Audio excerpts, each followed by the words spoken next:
Uhinmen jaka sonam Raghuvanshi u Govind ulasuba baka parajong u kadang la ban im namar la khatsansngi omsham la lap din satya yakamet la dadei bakalayam.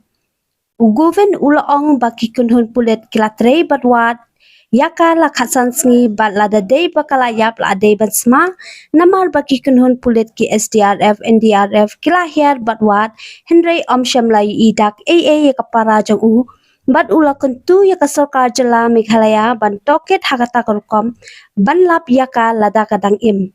Labun sngi layat hadu khasan sngi ngasngau balada kalayap lade ban lap yaka medyap tang na kajingsma.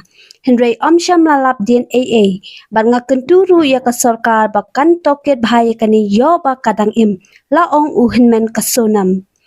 Uhinmen kasonam ulaong ru bakat kum ka jingsngau jong u kasonam kadang la ban im bat ulakam kani kala bandai ru ka kies basyara bor ulaong bahayeng hasam jong u baro kleiling a pisa basngau si ya kani ka jingja rangai jong kasonam bat nadu bawan rai kamet ya puraja hayeng hasam kileshe yam namar bayak kasonam 4 lap hadu mentah Ula banrap badai ban ai toket chaka CBI खनांग ban lap no yaka करें आप सभी परेशान हैं और काफ़ी समय से परेशान हैं। अभी तो घर वाले संभल नहीं पा रहे हैं।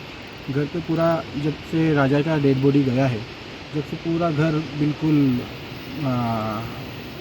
मतलब परेशान हो गया है और पूरा घर में रोना धोना चल रहा है। तो यहाँ की जो सरकार है उससे निवेदन है कि मुझे ना CBI जांच या फिर जल्द से जल्द सोनम को ढूंढने की कोशिश करी जाए। और कंटिन्यू ये क्या है ना, डेड बॉडी ढूंढ रहे हैं सोनम का भी। तो सोनम ऐसा क्यों समझ रहे हैं कि डेड बॉडी ही मिलेगा उसका। सोनम को ज़िंदा ढूंढने की कोशिश करें, क्योंकि काफ़ी समय हो गया है।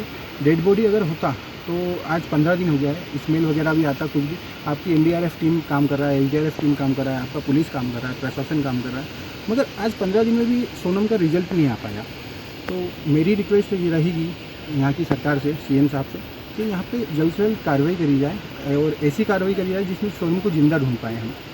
और यहाँ पे मुझे जो लग रहा है, जो आपके द्वारा ये पूरा केस आपके जो एरिया में हुआ है, उस हिसाब से मुझे जो लग रहा है ये किडनैपिंग केस है, अपहरण करा गया है और इस पर कोई कार्रवाई नहीं हो रही है अपहरण पे। तो मेरी रिक्वेस्ट यही रहेगी कि अपहरण को देखते हुए ये कार्रवाई करें आप।